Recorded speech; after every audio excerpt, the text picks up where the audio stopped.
America से लेकर Australia तक, फ्रांस से लेकर इंग्लैंड तक 56 मुस्लिम देशों को छोड़ दिया जाए तो इस वक्त 75 देश ऐसे हैं जहां महाकुंभ का डंका बज रहा है। और वो इसलिए क्योंकि 12 साल बाद संगम नगरी प्रयागराज में नव्य भव्य और दिव्य महाकुंभ होने जा रहा है।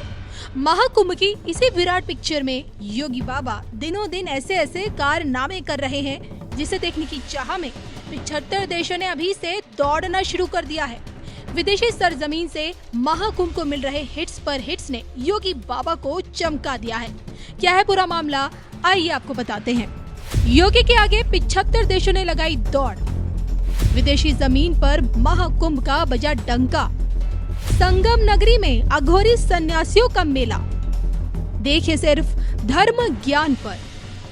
गंगा यमुना सरस्वती के मिलन का केंद्र, अमृत की धरातल, नागा घोरियों की तपोस्थली और करोड़ों सनातनियों की आस्था का केंद्र तीर्थ नगरी प्रयागराज इन दिनों महाकुंभ की तैयारियों से गुलजार है, जो कि 12 साल बाद सनातन परंपराओं को दिखाने और बताने का समय आया है, जिस कारण तैयारियों में योगी बाबा ने अपनी पूरी ताकत झोंक रखी है।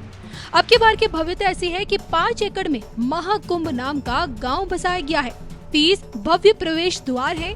ड्रोन कैमरे से हर एक की गतिविधि पर नजर रखी जा रही है। मेडिकल से लेकर फायर ब्रिगेड और सुरक्षा की A1 फैसिलिटी दी जा रही है। काशी के फूलों से अब की बार का महाकुंभ महकेगा। फूलों की सजावट से प्रयागराज को खूबसूरत बनाया जा रहा है।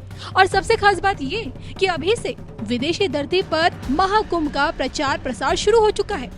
75 देशों से करीब 25 करोड़ लोग इस महाकुंभ में पहुंच रहे हैं। पिछले दिनों निरंजनी पीठाधीश्वर स्वामी कैलाशानंद गिरी महाराज मलेशिया के प्रधानमंत्री को इस महाकुंभ में आने का न्योता देकर आए। 194 देशों के दूतावासों को महाकुंभ का लोगो भेजा गया है। गौर करने वाली बात यह है कि इस महाकुंभ में दुनिया की दिलचस्पी ऐसी है कि महाकुंभ की वेबसाइट पर विदेशी हिट्स मिल रहे हैं। ब्राजील हो, ऑस्ट्रेलिया हो, फ्रांस या फिर जर्मनी, इन विदेशी जमीन से न सिर्फ हिट्स आ रहे हैं बल्कि जमकर महाकुंभ से जुड़ी एप्स भी डाउनलोड की जा रही है। और ये बात जग जाहिर है कि हर 12 साल बाद महाकुंभ पहुंचने वाले सन्यासी, चाहे वो अघोरी हो या फिर नागा सन्यासी, दुनिया के कोने कोने से आते हैं। अब की बार के महाकुंभ को एक नया रंग देने के लिए स्पेशल सांस्कृतिक, आध्यात्मिक और ऐतिहासिक कार्यक्रमों की प्रस्तुति होगी। समूची प्रयाग नगरी आध्यात्म में डूबी रहेगी। यहाँ की मिट्टी में आध्यात्म की शक्ति की अनुभूति होगी।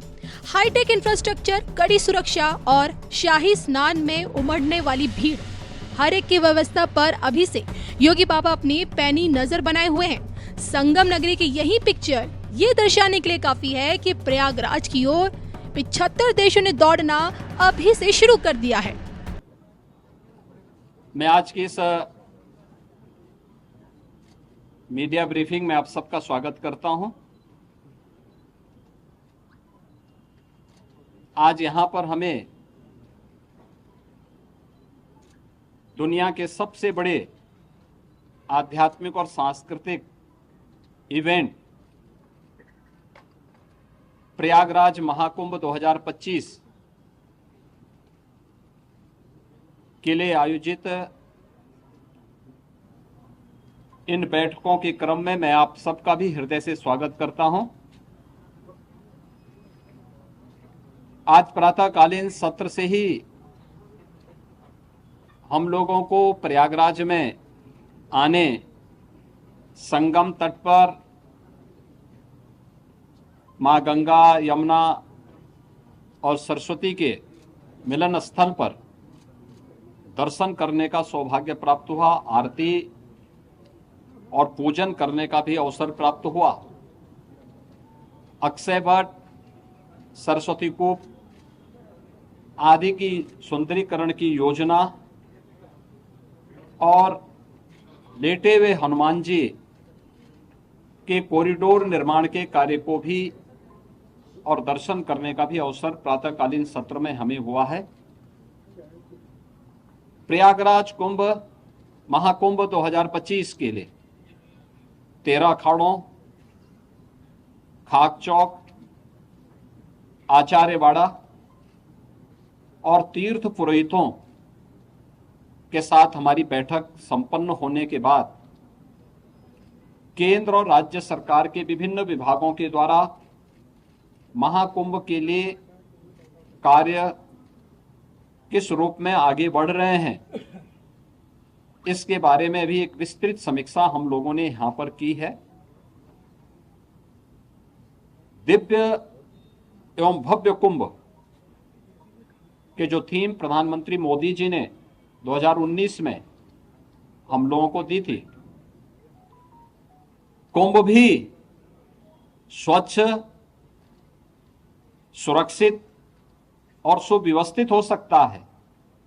2019 का प्रयागराज कुंभ उसका एक उदाहरण बना था। वह एक्सपीरियंस उत्तर प्रदेश टीम के पास है और उस अनुभव का लाभ लेते हुए 2025 के महाकुंभ की तैयारी युद्ध स्तर पर आगे बढ़ चुकी है।